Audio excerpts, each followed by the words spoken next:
Hi guys, Brook Potter here. In this video, I'm continuing my series about why I feel that Rapture theology is the weakest, least supported interpretation of Scripture on the subject of end times. Now, before I get into what I want to address in this video, which is the prophetic gap that's required in the book of Daniel, I just want to make believers aware that there are in fact 4 different ways of understanding the subject of end times. There is futurism, which Rapture theology falls under, that believes that the book of Revelation and the prophetic writings in the New and Old Testament are to occur in our future. But then there's also the historicist view that says that from the time of Christ onwards, the events are actually unfolding throughout humanity from that time going forward, and they can be seen at different ages in our history. There is also the idealist view that spiritualizes many of these events, that sees them as a continuous battle between good and evil with no necessary fulfillment in the physical world. Lastly, there is the preterist view, which implies that at the time of the writings of Jesus and John, the events recorded were in their future, but from our perspective actually occurred in our past. So those are the 4 broad categories we can understand the issue of end times.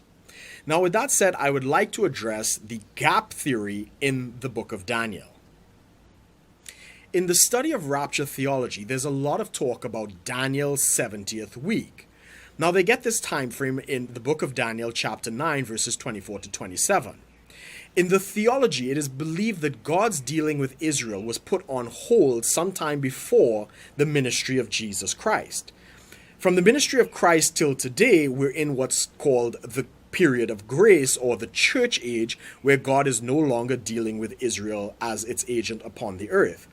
At some future event, pretty much the rapture, God's time clock with Israel would resume, and the final week of Daniel's prophecy will be fulfilled with the rise of the Antichrist, a third temple, an agreement between the Antichrist and Israel for peace for 3.5 years, as well as the Battle of Armageddon, leading into the second coming. Rapture believers take Daniel chapter 9, verse 26, where it says, "And after 62 weeks the Messiah shall be cut off," to imply somehow that there was a pause at the 69th week where all of the events of Messiah take place in this prophetic gap. They believe then in Daniel chapter 9 verse 27, the events resume with the Antichrist, being the he, making a covenant with Israel and then breaking it thereon. Now, I suggest that there is another interpretation to this scripture that doesn't require inserting that concept into the text. Where it says in chapter 26, the 62 weeks, it could very well say, during the 70th week, Messiah shall be cut off in the midst thereof. The scripture could also be interpreted as Jesus Christ being the one who's come to confirm the covenant for 1 week or 7 years. And in the midst of that 7 years, he's cut off after 3.5 years of ministry, after which his disciples went on to minister for another 3.5 years. It is by the sacrifice of Jesus Christ that he has put an end to the Mosaic requirements for all of the offerings and the sacrifices. And it is Jesus Christ himself that spoke the judgment against Jerusalem and the temple that eventually led to the destruction by the Roman forces in 70 AD. On a plain reading of the text, there seems to be no indication that there is any need to insert a gap into this narrative, unless, of course, a person is desperately trying to get the text to match with their existing theology.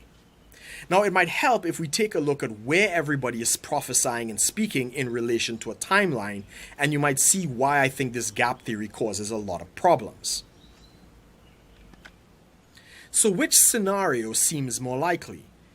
Daniel, in the midst of the Babylonian exile, is interpreting the prophecy of Jeremiah, is speaking about the imminent release of the Jews by Cyrus the Great to return to Jerusalem and rebuild the temple, and later subsequently rebuilt by Herod, beginning the age of Second Temple, which is what Jesus Christ interacted with during his time of earthly ministry. And he himself prophesied the coming destruction of this temple by the Roman forces. Or is it more likely that Daniel is completely bypassing the age of Second Temple and just in passing mentioning the ministry of Messiah, and is in fact interpreting the words of Jeremiah to refer to an Antichrist and a third temple and the Antichrist interaction with this third temple at some point in the distant future.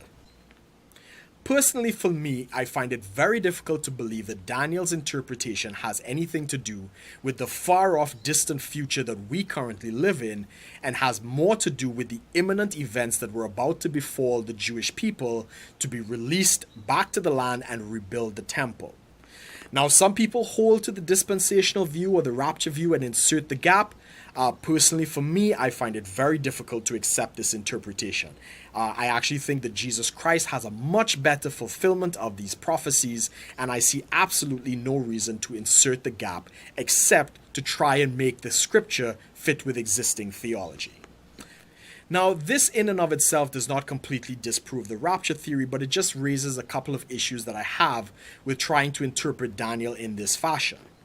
With that said, I hope you've enjoyed this video. I hope you like, share, comment, and subscribe if you'd like to see more. And again, I will be doing other videos addressing some of the other issues that I have with this interpretation.